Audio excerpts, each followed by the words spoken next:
If you demean money, if you demean material things by expressing such thoughts as it's only money or they're just things, I would submit that you are repelling them from you. And I would also submit this is not woo-woo delusionalists, delusional, I guess is the correct word, babble, psychobabble. This is simply physics. The physics of how we attract and repel prosperity.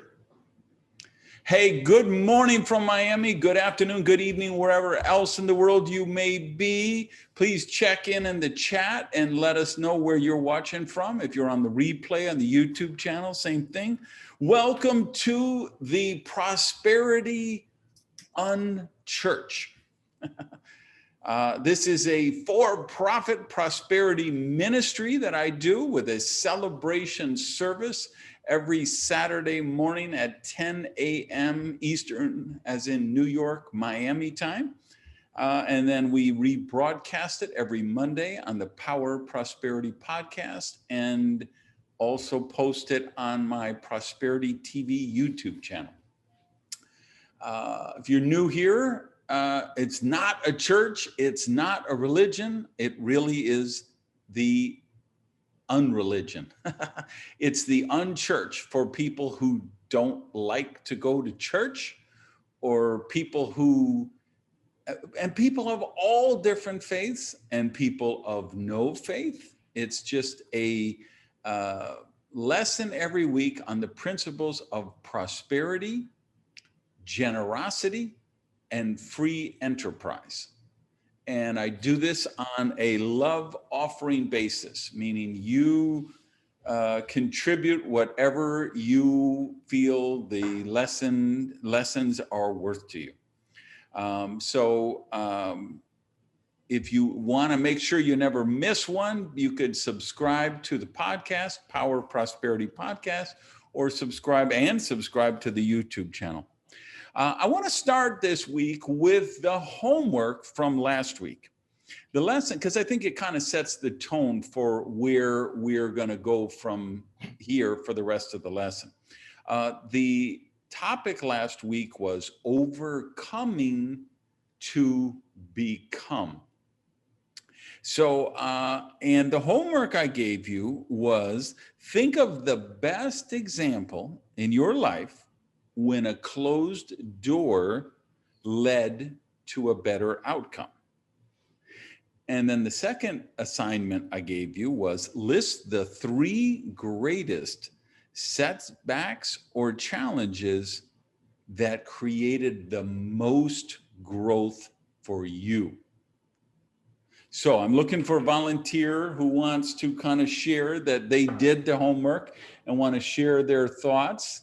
Let me go. Okay, Jorge Melendez, I see you're eager to speak, so let's start with you. Good morning. Well, to me, the example was I had saved at one moment around $25,000 because I wanted to publish my first book around 12 years ago. 13 years ago, I wanted to publish my first book. And just when I was about to sit down and start writing that book, a dear friend of mine offered me to sell me a self-help newspaper.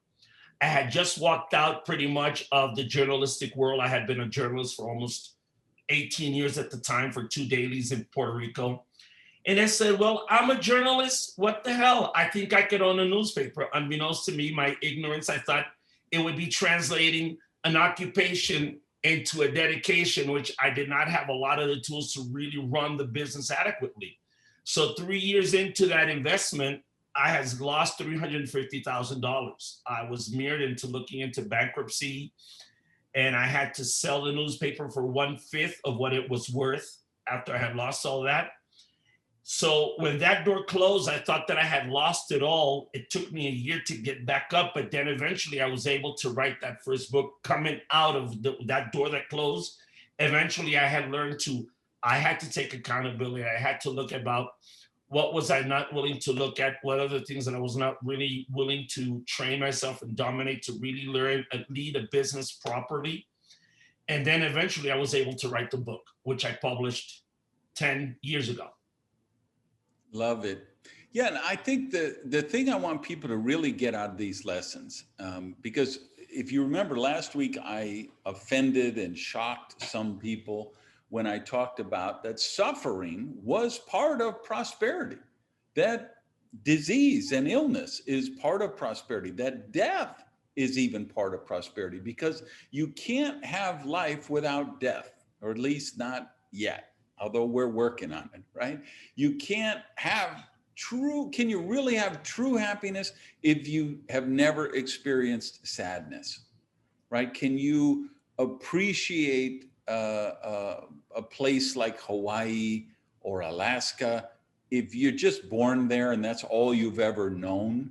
Whereas if you come from somewhere maybe not as bountiful and beautiful, and then you experience it. I just remember that was my dream. I grew up watching Hawaii 5-0, not the Daniel Day Kim version, but the what was it, Jack Lord version, right? The original back in the 70s.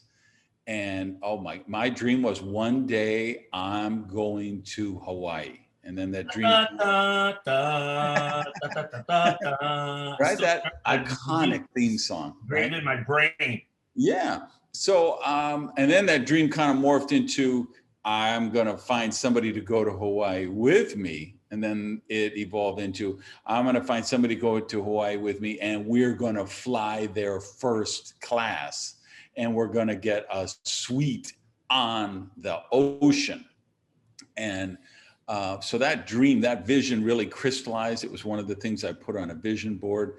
And then I remember when it happened. It was back when Continental was still an airline, and they had 747s, and the first class section was up in the bubble.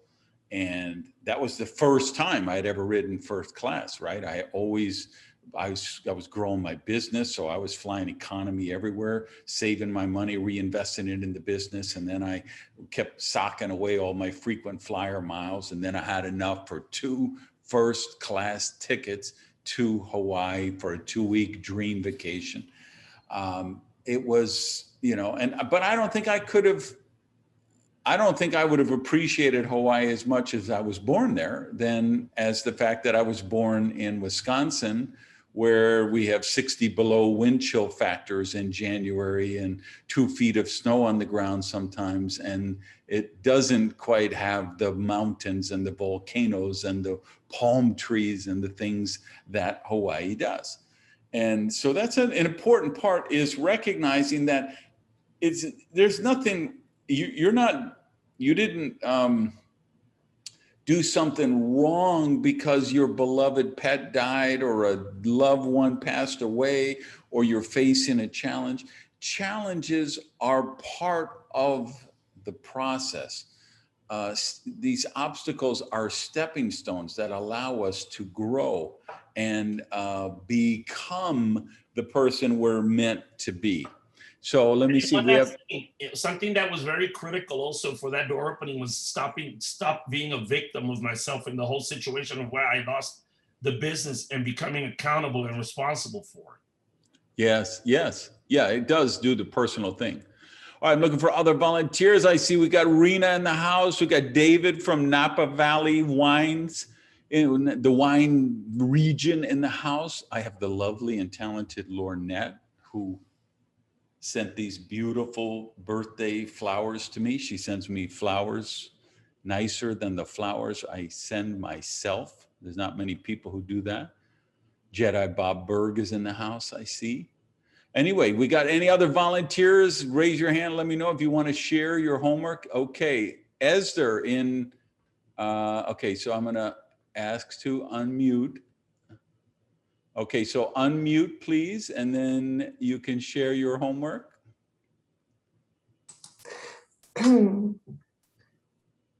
Yes, we hear you.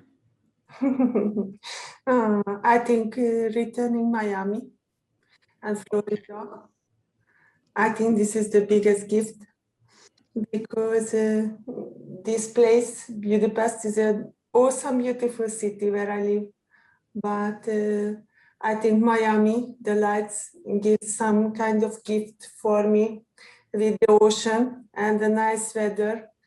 And I think Miami is the Hawaii for me.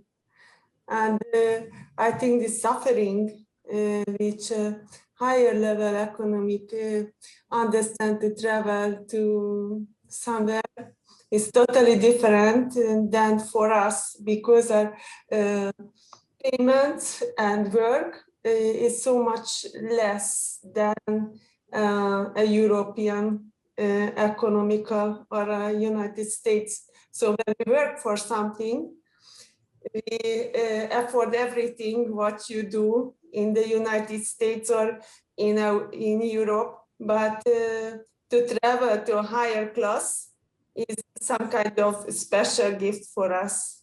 And that's what I think the biggest suffering that you're collecting for a nice travel, for a nice time, and then you're collecting for years for a nice pleasant time, and it was to do for months to be get there because of the distances. So I think that's what I think my homework that we work, we do our general life in a prosperous way, not suffering, and then we can afford something which is natural for a higher class.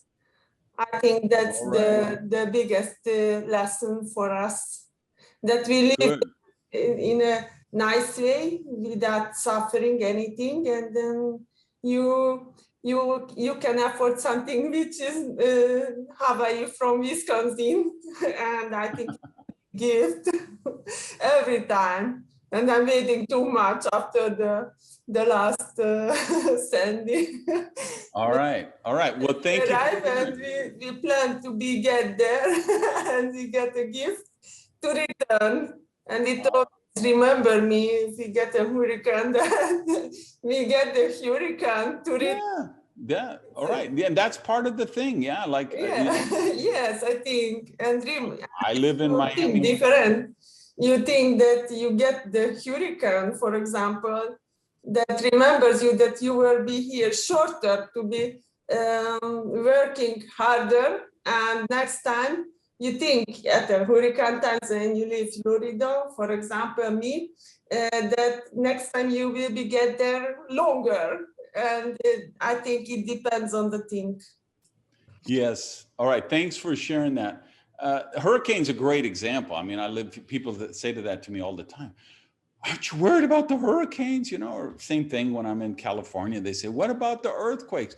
That's all, even the tsunami, which was one of the most horrific disasters, natural disasters of terms of loss of life.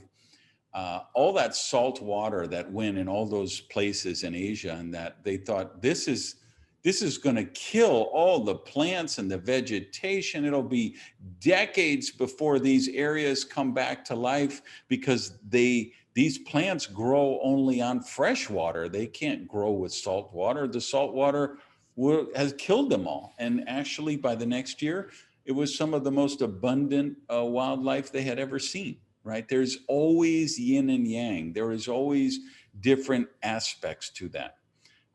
And so, I think it's really relevant to our lesson this week, because where we run into problems is we assign judgment to things that should not be judged. Right?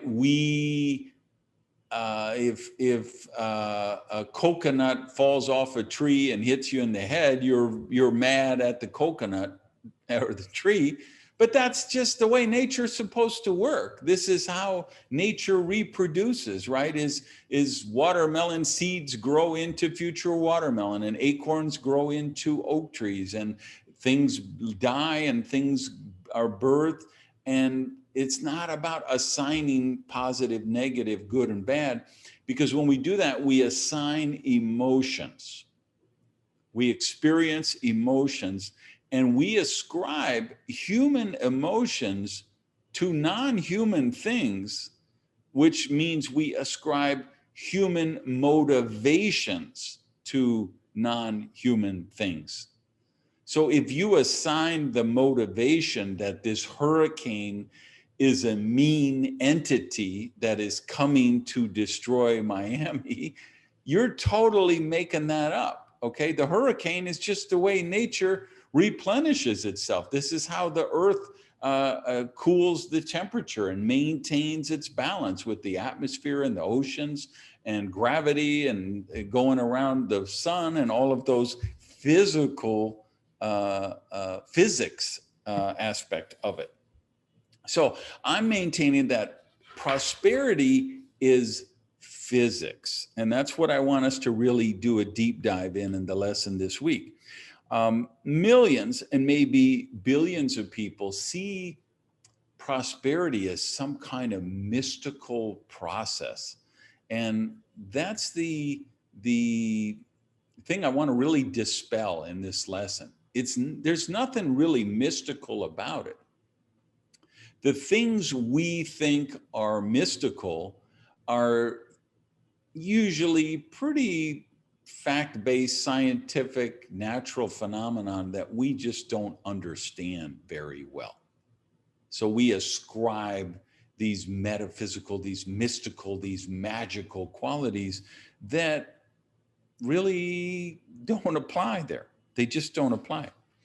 And I think it takes us to if you remember, I think it was the very first lesson we ever did, I brought out my book here from Charles Fillmore called Prosperity. And I talked about the atoms and, going down to the molecular level, which is what he did in one of the first chapters of the book. So atoms are single neutral particles, and when they group together, they become molecules. So you, your car, this microphone I'm talking into, this desk that I have my laptop set on, they all would appear to be physical objects. But on the molecular level, most of that density is comprised of empty space. So I can hold up my iPhone here and you'd say, well, this is a solid object, but most of this iPhone and most of this person who's holding the iPhone is actually empty space with particles swimming around in them. And think of, in terms of what Fillmore was talking about in the Prosperity book, think of that empty space as metaphysical substance and the particles as manifested substance. So think of the space as metaphysical substance. Think of the particles in the space as manifested substance. And by the way, if I took this phone to a university that would have a neutrino beam, they could actually fire the neutrino beam through this phone and it could go in between the particles.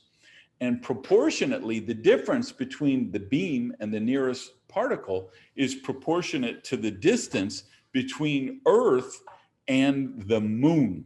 That's how much space. It's actually, most of the things that we would say are solid are 99.99999% space. So what's the point of all this? Molecules contain electrical energy whose mathematical arrangement determines the composition of all things. Of you, me, my cell phone, the desk, all of these things, they're all by how the molecules are arranged. And so when I talk about electrical energy, which is the physics aspect that we're going to really focus on today, the smallest particle of electrical energy is an electron. So that's where that, electron, where does that come from? That's the smallest possible particle of electrical energy. So what do we know from not just the Fillmore book, but from what physics teaches us, is that the space and the particles are charged with energy, magnetism, cosmic rays, electricity, and light rays. It's all energy vibrations. It's all energy vibrations, and energy can be attracted and it can be repelled. Let me see if I can get a little better light in here. It's a gorgeous day in Miami. I don't want to be too dark in here. So this is why you can walk into a room and you feel that the people in this room were having an argument before you walked in. How do you know that? It isn't ESP. It's nothing really magical. It's because the air is charged with electrical energy. Angry energy is what the air is charged with. And if you're a perceptive human, you can feel that angry energy just walking in the room. So here's the thing about the energy is this is true, not just for you, my desk, the microphone, your cell phone, whatever, but also with dollars and euros and pesos and yen and pounds. They're all imbued with electrical energy, energy that can be attracted or energy that can be repelled. So here's a question for you. Think of the money you have right now in your purse or your wallet or your pocket. By the way, do you see my nice little gym bottle? We got Radical Rebirth on one side and a picture of me and mi amorcita de mi vida on the other side, which somebody took from my Facebook page and put on a gym bottle and sent me as a gift with no card in it. And I have no idea who sent me this lovely gift. So if you're watching, thank you, and let me know who you are, because I have no idea. It just arrived, and I dug everywhere, read everywhere in the label. There's no gift note anywhere. So who's ever circulating prosperity to me, thank you for that. So let's go back to the money in your wallet, your purse, or whatever. Here would be the test I would give you. If we take the money out of your purse, let's say you're living here in the US, is it the $20 bills, and then the $10 bills, and then the $5 bills, and the $1 bills? Or are they all mixed up? Are they all facing forward with the dead presidents looking at you, or are some forward and some backwards? Is it all, are you one of those boob money people with your crumpled up $20 in your bra? Are you the, how do you respect your money? Because I would argue that, and if you, whenever you can test me, whenever you run into me, say, hey, Gage, pull the money out of your pocket. Let me see how it's arranged. You will see it's always arranged in one way. Everything is right side up. It goes from the $100 bills down to the $1 bills. And it's always that way with no exception, because I wouldn't treat money with any less respect than that. I want my money to be harmonious the same way I want my mind to be harmonious. If you look at my checkbook, and yes, I still have a checkbook. Some of you millennials, you'll probably have to Google that to see what it is. But I actually have a checkbook. There's a couple of people I still pay who want checks, right? I write the date, the check number, even though I don't even keep a balance in the checkbook because I see my balance online. I still notate the checks, and I do it in legible writing in a harmonious way, because I respect the money that's in my checking account. And because I respect it, I treat it with respect, I believe I attract more of that to me. I would make the case, and I will at this very moment in the space-time continuum, that even cryptocurrency, which doesn't exist in a physical bill or coin, but is instead an accounting number or an accounting entry on the blockchain, still would qualify in the energy vibration category. It can be attracted or it could be repelled. So if you remember, when I wrote Risky is the New Safe, that got a lot of publicity. That became an international bestseller, New York Times bestseller, Wall Street Journal, Publishers Weekly, #1 USA Today money book, everywhere, and in 20 different languages, right? I remember one day I opened my email and there's a notice from my agent that, oh, we just deposited $40,000 into your account for last quarter for the Turkish rights of the Risky book, right? That's how many books they sold in Turkish that I earned $40,000 in royalty for a 3-month period, because that's how big that book became around the world. And it was shocking when it came out, because I talked about things like cryptocurrency and I said, they're here to stay. This is a viable innovation that will not go away. This is something powerful. And I talked about, I predicted Brexit in that book, and the CRISPR technology and genetic engineering and stuff that today people think is like boring, obvious stuff. At the time I wrote the book, I think a big reason why it did so well is because I was on all these TV and radio shows, and people thought I was whacked out crazy because I was talking about these things, right? But so I respected Bitcoin when it came out, and cryptocurrencies in general. Now, just so you know, I don't currently invest. I don't want to say this. This is not investment advice. Here's what I will tell you is I bought Bitcoin when it was trading at $14,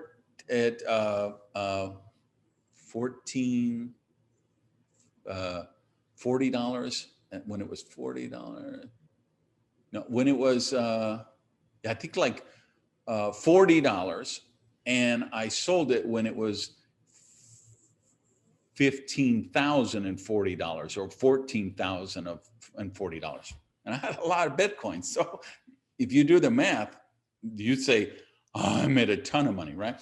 But I really felt like, and still feel to this day, like I don't see cryptocurrencies as investments, even though they're obviously, I mean, look at what Bitcoin is at today. I mean, think of how many more millions of dollars I would have made if I traded it, if I sold it yesterday instead of when I sold it. But that's irrelevant to me. I see it as a medium of exchange. So to me, Bitcoin is no different than the US dollar or the Mexican peso or the Japanese yen, other than I think it's less of a factor of being disrupted by inflation and ridiculous government policies and foolish government decisions and things like that. But I respected when I looked at the blockchain, I said, this makes sense. This is not a fad. This is not something that's going to go away. This will become a viable alternative to government fiat currency. And because I showed it that respect, I think that's why it was such a profitable investment for me. So it doesn't have to be a physical thing, because remember, these things we call physical, I'd say this nice gym bottle somebody got me is physical, but it's 99.99999% space, and that space is charged with electrons, and electrons can be attracted and they can be repelled. So let me read this. I wrote this down. I want you to get it word for word. You create a mental energy state about how you perceive money and material things. And that energy interacts positively or negatively with the other energy surrounding you. You physically attract or repel things depending on the energy you are emitting. Otra vez. You create a mental energy state about how you perceive money and material things, and that energy interacts positively or negatively with the other energy surrounding you. You physically attract or repel things depending upon the energy you are emitting. Okay? So let me just check and make sure this is nobody trying to log on. Hey, okay.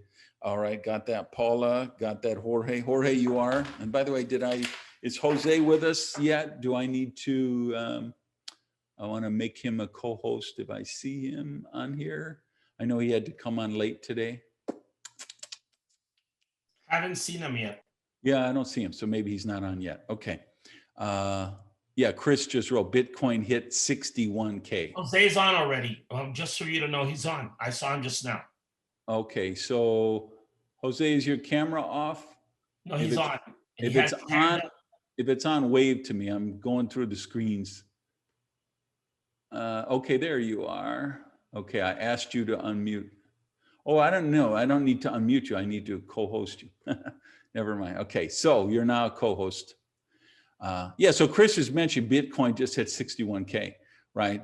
So it'd be really easy for me to say, oh my God, I sold it at 14,000. Now it's at 60,000. That's 3 times. It's irrelevant. Remember, money is infinite. Money, love, hugs, happiness, harmony, all forms of true prosperity are infinite. And the more value we offer the universe, the more money we will attract back to us. Right? This is why I've made this a for-profit prosperity ministry.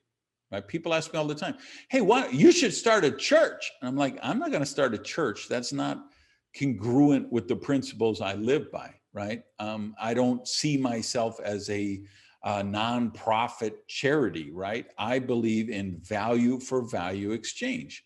And so I had this crazy, bold, audacious, ridiculous, stupid, crazy idea that I was going to start this prosperity ministry the first week of January and just do it on a love offering basis, right? If anyone else doing this, right? Just look in your Twitter feed, look on your Facebook, look on your Instagram. Everybody else doing this is charging $37 a course, $47 a course, $97 for every lesson, or pay $2,000 and get access to the library. And I just said, I'm going to put this value out to the universe, and the universe will reward me in the value to which I'm giving it. And I've always said, I want everyone who needs these teaching to get them. So I've always said, hey, if it's $1 a week, if that's what you can work to support the work, do that. And that's my favorite, I get a little alert. Hey, so-and-so just put $1 contribution, $2, $5. I get so many of those. I love those. And I have other people, and by the way, Esther is one who supports the show in a big way. I have other people like her and people who every week send a fixed amount, who's do send, Michael and Martina send $37 every week, and other people send $97 every week, right? That was just me practicing the principles that I'm teaching to say, hey, let's see if this is value of the universe. And if I find that it's not financially viable, which it isn't yet, right? Like I don't make the kind of money doing this that I do when I do these for my private clients, right? Because I get paid a lot of money to be a professional speaker. I'm in the Speaker Hall of Fame, spoke to more than 2 million people around the world. I get a pretty good fee, right? So even my virtual presentation fee is 50% of my regular fee, and it's a high number. So I'm not, I don't make, and I believe it or not, I spend a lot of time on these lessons, right? If you notice, I don't just go up here and speak off the cuff rambling on. I have a lesson plan. I have a curriculum that I've created for this course, and I spend many hours every week planning what it is that I want to share with you, because I want to make sure you understand the underlying dynamics of how prosperity is actually manifested. And, you know, I'm going to give this an opportunity to grow. And that's why I say, it's up to you guys. If you contribute to support the work, I will continue to do it. If you don't, I'll say, well, the universe is telling me that that really isn't adding the value that it needs for you to invest that amount of time in it. So you need to find a different way and do it through your blog, or just do it through your paid speeches, or your podcast, or some other way.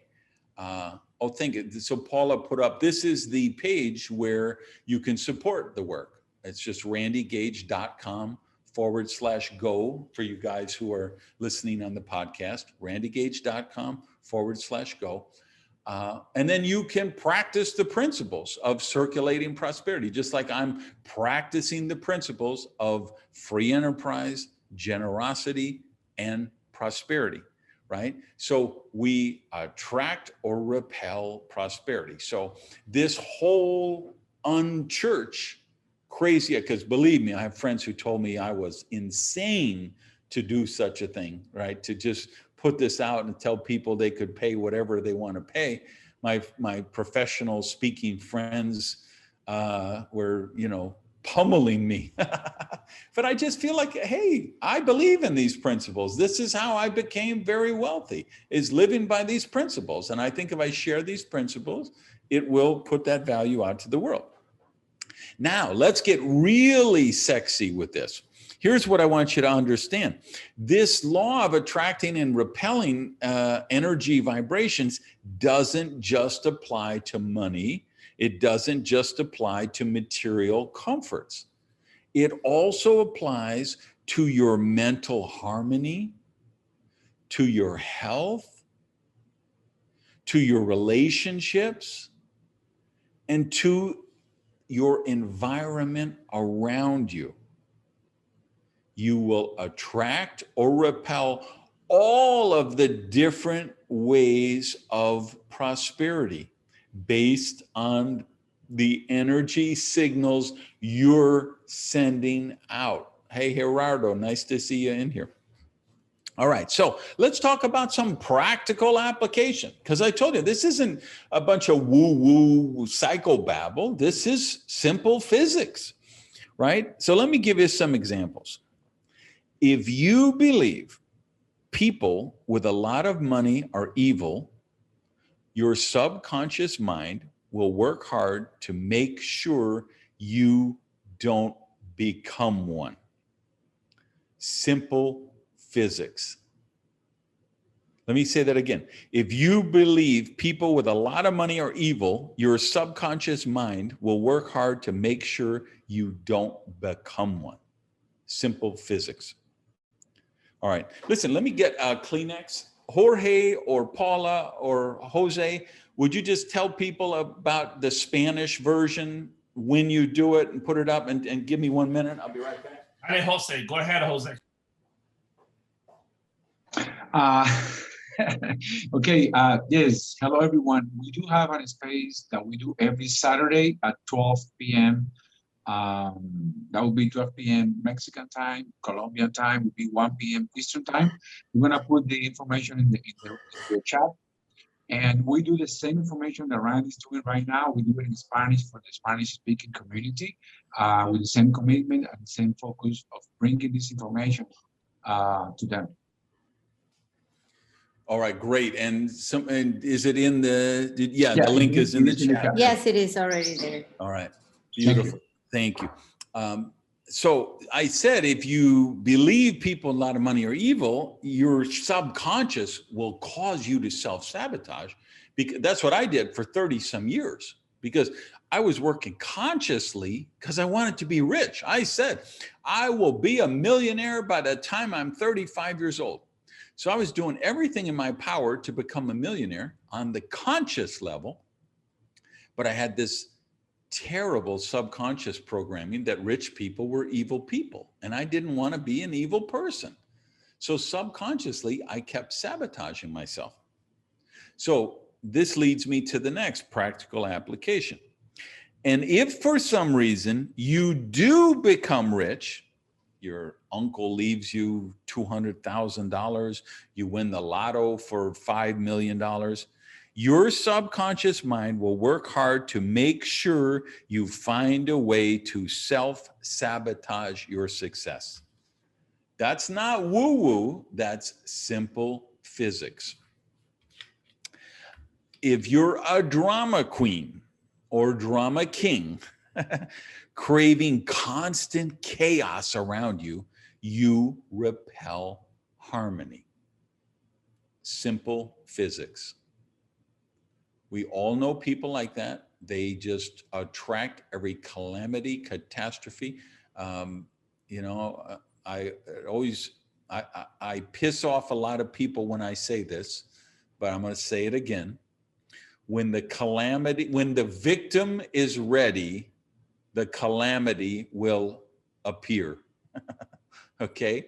When the victim is ready, the calamity, the catastrophe, the, whatever emergency will appear.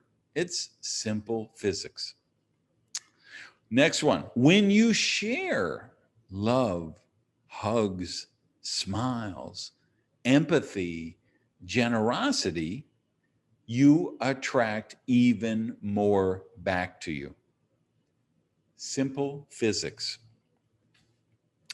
If you imprint a desire strong enough in your subconscious mind will work to manifest that vision on the physical plane.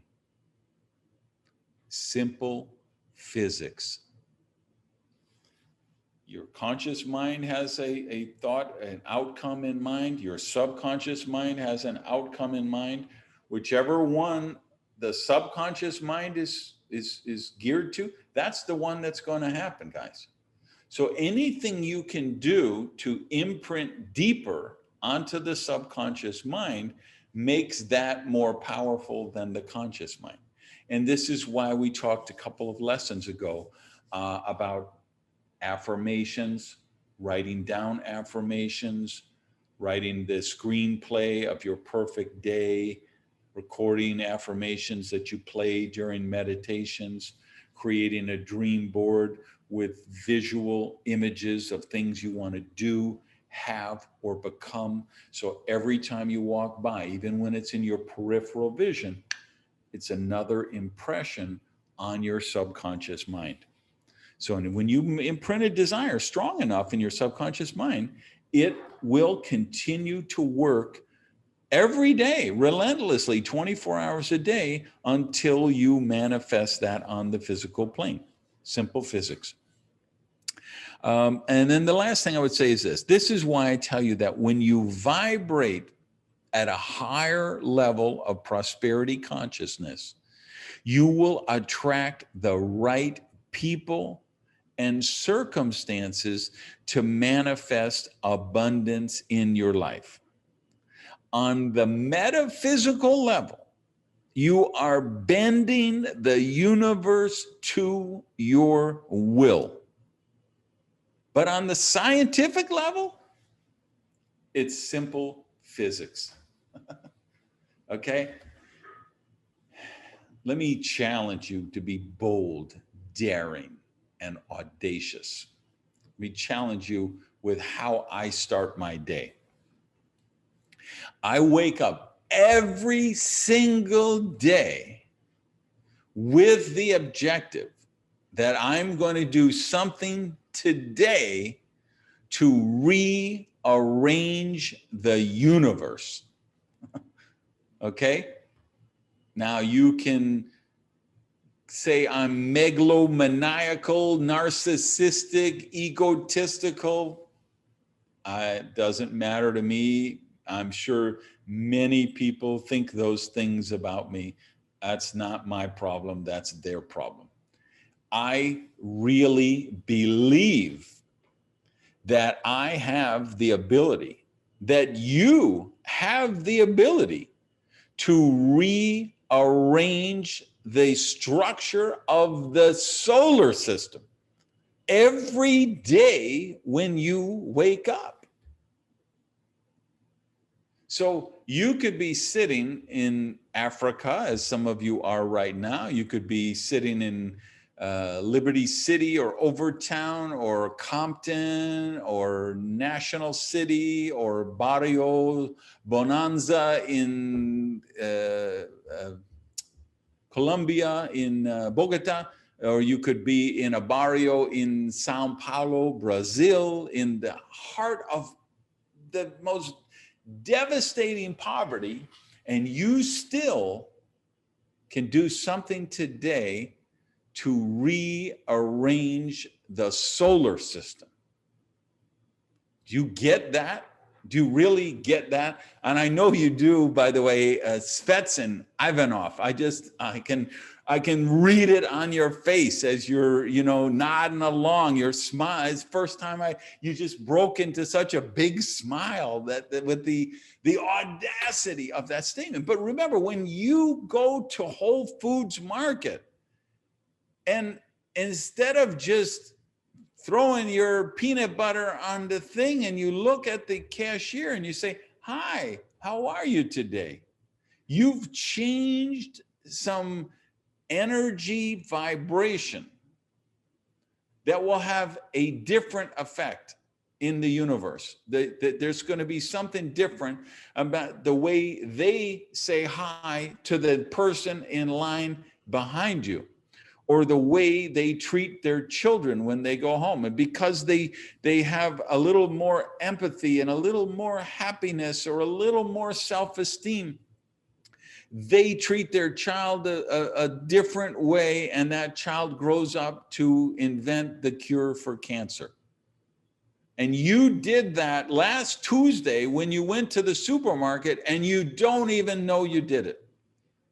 And 20 years from now, when that kid grows up and manifests, the first settlement on Mars or the first whatever, you're not going to get any credit, but you started that reaction, that chain reaction of things. Potential prosperity. Listen very, very carefully to this. Potential prosperity exists as a metaphysical substance which is present everywhere in the known universe. We convert it to physical form through the catalyst of thought energy, or more specifically, the power of ideas. This was the basic premise of Fillmore's book, Prosperity, was that we're surrounded, that prosperity is in the ethers all around us as metaphysical substance. And the way we transform metaphysical substance, or think of metaphysical substance as potential prosperity, the way you manifest it, the way you transform it from the ethers into physical manifestation or manifestation in the physical realm is through the power of ideas. So I'm here to tell you, if you come to these prosperity lessons every week because you think you have a money shortage, I'm going to challenge you and say, you don't have a money shortage, you have an idea shortage. Because the only thing between you and your prosperity is your next great idea. All right, let's take up the offering, and then after that, we're going to come back and I want to give you your assignments. So, Paula, can you put up the website again? So, randygage.com/go, Venmo, PayPal, however you want to do it. But if you believe in the work, support the work. If you believe in the work, circulate the work. So, and then we have an offering statement there. So can you pull up, I think let's skip to the offering statement, the affirmation, please, Paula. For you guys who, I like to again, money is energy, we attract it or repel it. So even you guys who gonna give $1 on Venmo or $2 on PayPal, I want us to create this energy that we circulate with it. So this is the affirmation. You can go along with me if you want. Prosperity begins with me. Holding this seed offering in my hand or my heart, I send it forth as a vessel of hope, healing, and highest good, knowing it blesses myself, the recipient, and the universe around us. Amen, amen, and so it is. All right, so let's talk about your assignments, because if you're new here, I give you assignments every week. You don't get to just come by and look pretty in the Zoom box. I'm giving you homework, and there's a test every week. As you saw, we go back and we find people from the week before who are willing to share their homework. So here's your assignment for this week's lesson, okay? It's only one thing. What is the single most effective thing you can do this week to attract more prosperity in your life? You guys on the replay, somebody on YouTube, type this in, somebody in the chat room. What is the single most effective thing you can do this week to attract more prosperity in your life or into your life? Because remember, we know that this is just science at work, that these are energy, electrical vibrations. Electrons can be arranged and rearranged. We can rearrange the solar system with simple actions we take on any given day. And so we can be a co-creator in our own health and happiness and healthy relationships and financial net worth and the environment and the harmony and the luxury or abundance with which we surround ourselves with. We can dynamically influence that stuff as a co-creator. So I want you to really think about it. Don't just run into your next thing after this class. Don't just jump on Instagram and start scrolling through what you missed for the last hour. Set aside 10 minutes and just think about this question. What is the single most effective thing you could do right now this week that would attract, not repel, but attract more prosperity into your life? Okay, let me tell you what the lesson for next week is. And I'm going to challenge you. Call 5 people between now and next Saturday and get them on that broadcast next week, live. 5 people from your posse, okay, that you want to form a mastermind with, that you want to get them in this group. All right. And between now and then, because here's the topic. creating a vacuum for prosperity. And if you read any of my prosperity books, if you follow my blog, if you follow my podcast, you know we've talked a lot about the vacuum law of prosperity. So next week, if you attend that class, you're going to get a PhD in the vacuum law of prosperity. Because let me share this thought with you. Prosperity first must be given, because your heart can never hold that which it hasn't released. So just ponder that a minute, that prosperity has to be given first, because your heart can't hold anything that it hasn't already released. And when you release something or someone, you create a vacuum, and then the universe fills it with good. And that's what we're going to do the deep dive on next week. So, peace, love, and unicorns. Thanks for tuning in. See you next week. Same bat time, same bat channel.